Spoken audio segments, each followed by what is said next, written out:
here with Mr. Landau. We're very honored to have you here. And we know you're getting an award here. I certainly am, and it's a wonderful award. And I love the trophy itself. It's beautiful. It's a horse, silver horse. It looks like a Da Vinci horse, and it's quite remarkable. And I'm very pleased.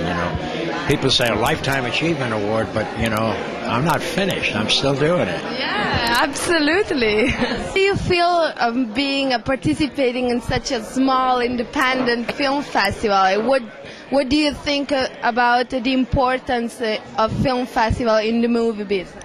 Well, I think this kind of film festival really kind of unleashes young people who would not get the chance to air their material. For instance, Gretchen, it's kind of wonderful that I'm getting an award and she's up for an award, hopefully, But Gretchen, who you'll talk to in a couple of minutes, it gives her an opportunity for her work to be seen. And she did this film really on the brink of her mother passing away suddenly. And she was so moved that she took pen in hand and camera in hand and Willard and I and she went about making this little film, which is very heartfelt because she was a little bit at a loss and a little bit at sea when her mother passed away. And she said, how does one deal with this?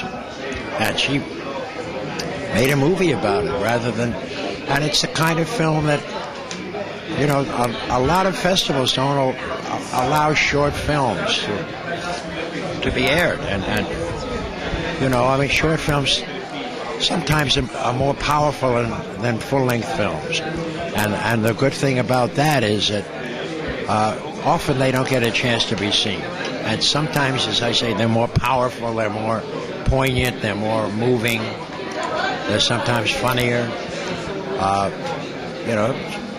You take a small idea and run it for 2 hours, and it kind of runs thin very often.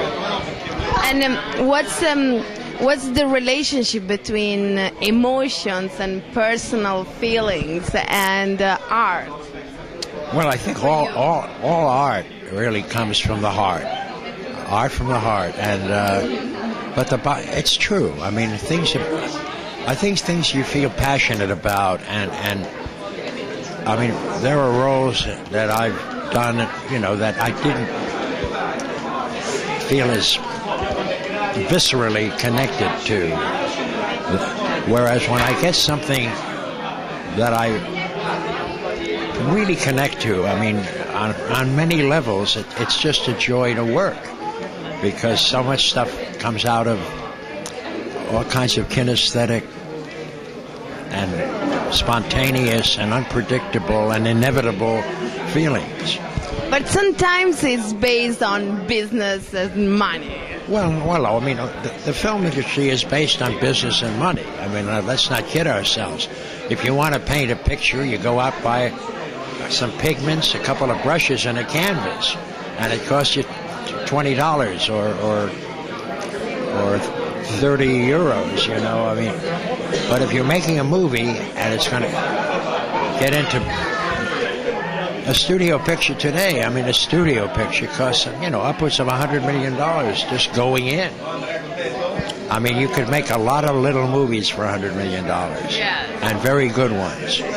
But I agree. But they don't have explosions, and they don't have car chases, and they don't have fireballs, and that seems to be what people care about these days. And the last question, Mr. Landau, how did your vision, your point of view as an actor change from when you start doing this job and now? Well, I mean, as a young actor, I started in the theater. I mean, to begin with, I mean, I never thought I was in New York, and I never thought about Hollywood was 3,000 miles away, and it was like a big chasm between the two, like a cliff with a drop. And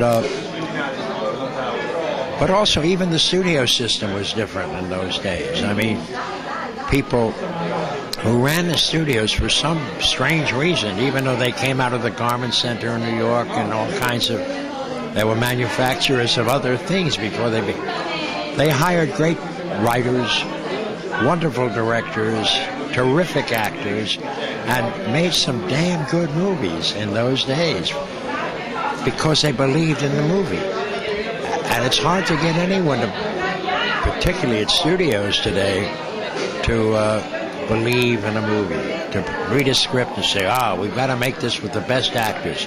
No, immediately Brad Pitt comes to mind, or not to say that he's not a nice actor, or Tom Cruise. And I mean, whether they're right or wrong for that particular role, they're cast in that role because of box office. Well, immediately you are compromising right off the bat. There's a compromise before you even start, because that person is not the ideal person. Instead of getting the ideal person, you're going for someone who they say will open the movie, which means that opening weekend, $150 million is going to come. I mean, that's all. So when you say yes, but every year around Oscar time, a handful of movies sneak in. Character-driven, independent films that are really good. So we mustn't give up hope.